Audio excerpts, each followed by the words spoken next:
नमस्कार, मैं डॉक्टर वैभव Gupta, chest physician. आज हम लोग जिस विषय पे बात करेंगे, जो आजकल बहुत चर्चाओं में विषय चल रहा है, वो है HMPV निमोनिया।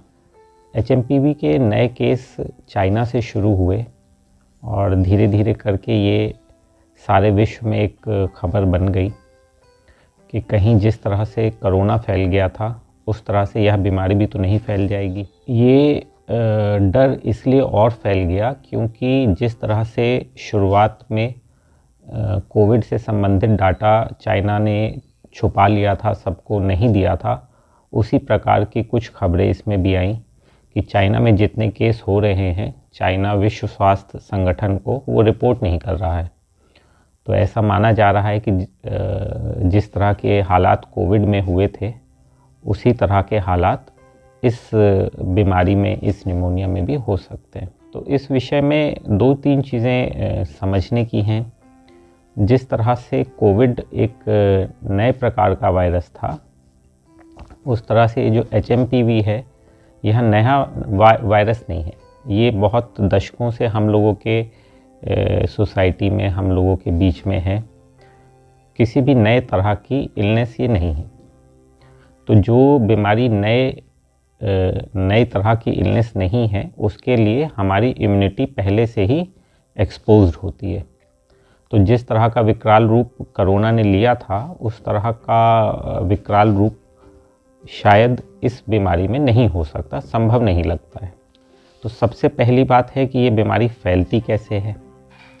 तो जिस प्रकार से कोरोना फैलता था, उसी प्रकार से यह बीमारी छींक से, खांसी से, टच से और रोगी के संपर्क में आने से फैल जाती है। इसके लक्षण क्या क्या हैं?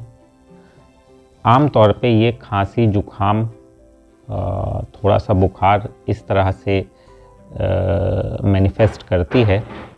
जब भी कोई व्यक्ति की शुरुआत होती है बीमारी की, तो पहले 5 से 7 दिन इंक्यूबेशन पीरियड मानते हैं हम लोग कि भाई वायरस उसके शरीर में मल्टीप्लाई कर रहा होगा। उसके बाद 5-7 दिन खांसी बुखार रहता है और उसके बाद ये ठीक हो जाती है। आमतौर पे 90-95% व्यक्तियों में ये एक मामूली सर्दी खांसी होती है। 5-7% में कुछ लोगों में ये निमोनिया का असर भी ले सकती है और बहुत कम लोगों में, ख़ास तौर से उनमें जो एक्सट्रीम ऑफ एजेस में हैं, जैसे कि बहुत ही वृद्ध लोग हैं या बहुत छोटे बच्चे हैं या जिनको किसी वजह से जिनकी रोग प्रतिरोधक क्षमता कम है, जैसे कि शुगर के मरीज़ हो गए, HIV के मरीज़ हो गए, तो उन सब मरीज़ों में ये कई बार सीरियस भी हो सकती है। आमतौर पे अगर ये सारी कंडीशन नहीं है आपके अंदर, तो ये एक मामूली खांसी जुकाम जैसा प्रेजेंट करता है। अब इसकी जांच क्या होनी चाहिए? तो ये, क्योंकि ये बीमारी बहुत कम होती है और बहुत ही मामूली होती है, तो इसमें आमतौर पे किसी भी बड़ी जांच की ज़रूरत नहीं होती। कुछ जांचें हैं जिनसे कि वायरस का आइडेंटिफिकेशन किया जा सकता है।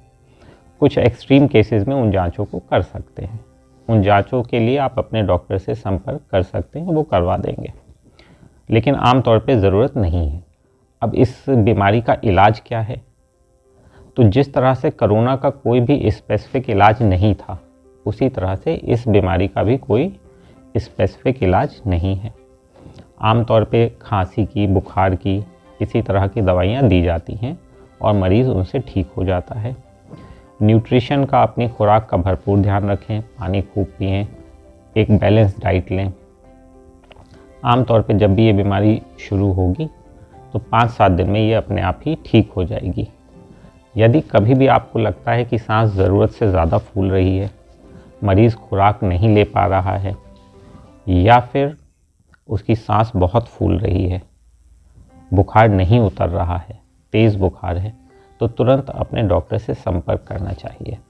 यदि वो ठीक समझेंगे तो ऐसे कुछ मरीज़ों को भर्ती करने की ज़रूरत पड़ सकती है। वो अपने अंडर में भर्ती करके उसका इलाज करेंगे।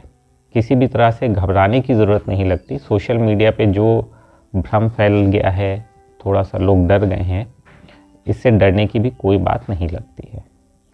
सुरक्षित रहें, मास्क पहनें, हाथ बार बार धोएं और ज़रा सा भी सिम्टम प्रेजेंट होने पे अपने आप को अलग कर लें। इससे ज़्यादा कुछ भी करने की ज़रूरत नहीं लगती। धन्यवाद।